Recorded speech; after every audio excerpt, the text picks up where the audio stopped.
it's hard. Yeah. So ideally, we need to get married out there. We've already had one visa declined, and that was just to come for a month. 90 Day Fiancé UK has returned. Finally! Feels like home. Because it is home, isn't it? But listen, so meet Charlotte. Charlotte right now is in a relationship with a man called Johan, all the way from the DR. And as you heard, they are planning to get married. But here's the thing though, to get married now, she has to go all the way to the DR to get married there, and then she can bring him back to the UK, because bringing him to the UK, as you heard right there, has been pretty much non-existent because they have been denied a visa of him coming there already. So of course, they're now going to go down the route of the K1 visa. And of course, the friends have concerns. The family has concerns. Is this man really, really into her? Now, here's the thing though. She is 34 years of age, I believe, and he is 21 years of age, which is something else that also raises eyebrows to the friends and the family. And also on top of that, they've barely seen each other in the past year as well, which doesn't help. Let's continue. Job. He dances with other girls. I don't want to see that. But he says, I've got to do what I've got to do to look after my family. So now we know that his profession is pretty much entertaining other women. In fact, it's quite similar to another couple that we once upon a time knew about, Daniel and Johan. You know how his job at the very beginning was also entertaining other women. To be fair, I believe David from the last season of 90 Day Fiancé UK, his job was also entertaining other women as well.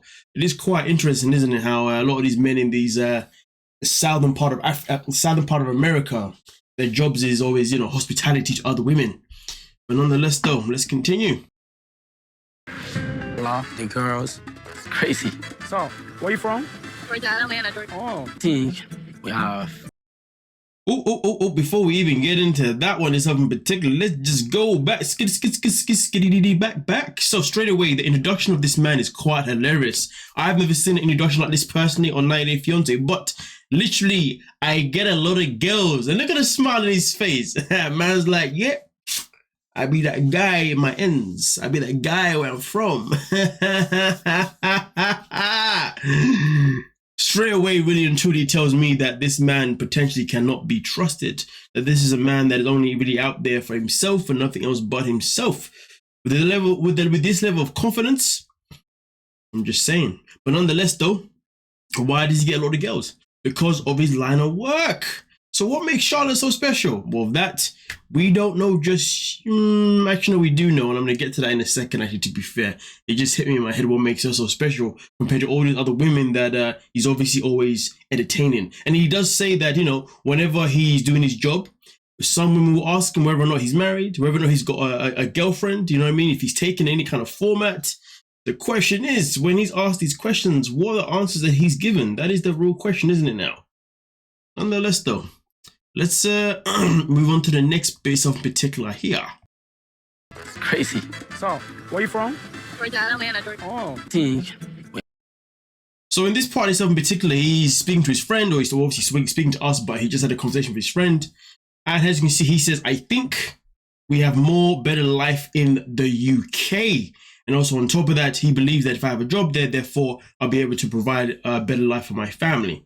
Now, the second you hear this, the second you start to think, so what is your agenda, you know?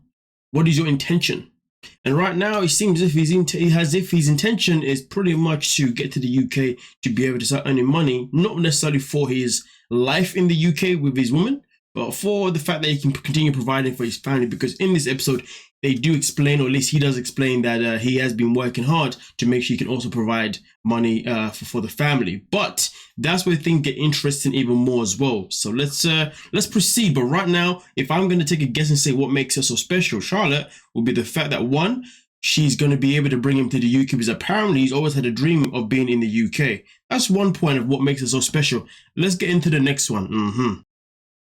Have a good job. I find it very offensive sometimes that people that say these things are kind of, in a way, suggesting that I'm not good enough.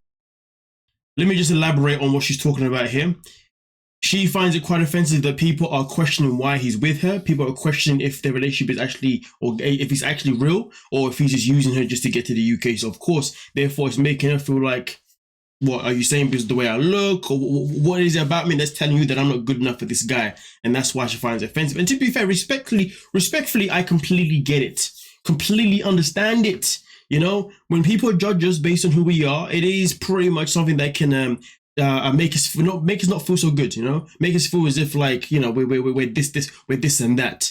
So I understand her being offended by it, but as you know, me being an honest man as I always am. I was being direct, of course, but then there's always the flip side, though, isn't it? There's the flip side where, yeah, you can be offended by people saying that, or people making you feel as if you're not good enough. But then let's not forget, though, sometimes in life we can also be delusional too. So the question is to you: do you feel like you're good enough? That's the real question. Forget about everybody else's opinions and thoughts and opinions. Do you generally feel good enough? Do you generally feel like that this man is with you for the right reasons? Do you generally feel like everything about you tells you that you're good enough for this 21-year-old whilst you're sitting at 34 years of age? Not like age should really take a factor, but either way though, she has to really ask herself that question. Do you believe you're good enough? If you do, then fair enough. If you don't, then there we go. But we continue. And then when they had a hurricane, I got his mum a new roof. You're not the sugar mummy. That's not your place. It's hard. Yeah. So my apologies there. So this moves on to my last point. So when it comes to what makes her so special, I've already established, number one, that he can get her to the UK, a place that he can come and earn some money and therefore be able to send more money home to help his family. But also on top of that, because she's also been helping him financially. She's been sending him money, so much money that she was even able to send him money for him to pay for his mum's roof to be repaired. And also, it's quite interesting. I didn't put this in the video, but there was a scene as well where the mum even speaks about how she's quite, you know, appreciative of the fact that Charlotte sends them money and sent money for the roof as well. So, of course, you know, really and truly, she's put herself in a position where she is definitely special and definitely different to the rest, purely because, you know, she's somebody that's more than happy to, I guess, to call her mum to be a sugar mummy or whatever you want to call it. You see what I'm saying? I mean, listen, at the end of the day, Charlotte has made her choice and it is entirely up to her how she wants to continue to proceed. But as far as I'm concerned right now, I don't really believe that she's doing herself much favors, really and truly, because what she's failing to understand, or at least sees that a portion of her relationship is, or at least, or maybe even the majority of the relationship is actually based on what she's given him rather than him actually wanting to be with her for her. You see what I'm saying? Because I think they've only seen each other for about 3 weeks in the space of a year. And also on top of that, even when she does go see him, she barely even sees him because he's too busy working as well. Because when he works a lot of hours. So even when she's there, she's pretty much waiting on him anyway. Like, damn. That's not a healthy situation to be in. It's not a cool situation to be in to the slightest. But hey, if this is how Charlotte wants to move, then let her behave this way. But nonetheless, though, let's get into the next one. A Thai girl from Thailand, and my second girlfriend was a Vietnam girl. Both used me for money, they used me for a visa. So we already know that my man over here, what's his guy's name again? Sorry, Jamie, that's it, yes. So Jamie himself in particular already has a history of being in relationships with women from abroad, and then also on top of that being used every single time. But this time he's met somebody else called Kathleen. Now Kathleen is living currently in Cyprus, but she originally is from the Philippines. So clearly there's still this, he still has this tendency to still go for the same type of women regardless of his history, but he believes that Kathleen is completely different to the women before. Well, let's get into it. And they use me because of my generosity. Family and friends do know that I've sent Kathleen money in the past. Ooh. So here's the thing. He thinks that Kathleen is different, but yet he's already telling us that he has sent Kathleen money in the past, he says. Yeah, he says in the past, but I can promise you now, the past is still pretty much the present. But the fact that he has to send her money tells me that she's pretty much the same as the one before. Somebody that's in his life to use him. And also on top of that, when they actually showed images of her, based on them talking on like Instagram or whatever it was, the level of filters was so real. I was like, bro, you're being catfished. And then when you actually see him actually speak to her, she looks nothing like the person that we see from the filters. But anyway, some people in this world will still allow themselves to be convinced that how somebody looks behind the filter, in front of, behind the filter is really how they really look, when in reality you're being lied to. Like, come on, deception is a freaking BICTH. But let's continue. I send £200 a month. Why are you sending £200 a month to her? You said she's different, right? So why are you sending £200 a freaking month? She ain't no different than is she now? She's the one for me. She really is the one. It's just, she's so caring and so loving. When she wants money, yeah. She doesn't. I love this friend. I love this friend. He's got the best one-liners. Yeah, when she wants money, yeah. And to be fair, in this conversation, you know, Jamie does further elaborate that each time they do have a conversation that is positive, it is around money. If it's not around money, then their conversations aren't exactly that exhilarating. And that tells you a whole freaking lot. Always ask me for money. You shouldn't. That's what I'm getting at. I know you can't be single for long, but like, you shouldn't drink poison just because you're thirsty. I'm not gonna lie to you. Like I said, this guy, his friend, is coming out with some liners. I know you're thirsty, but you shouldn't be drinking poison because you're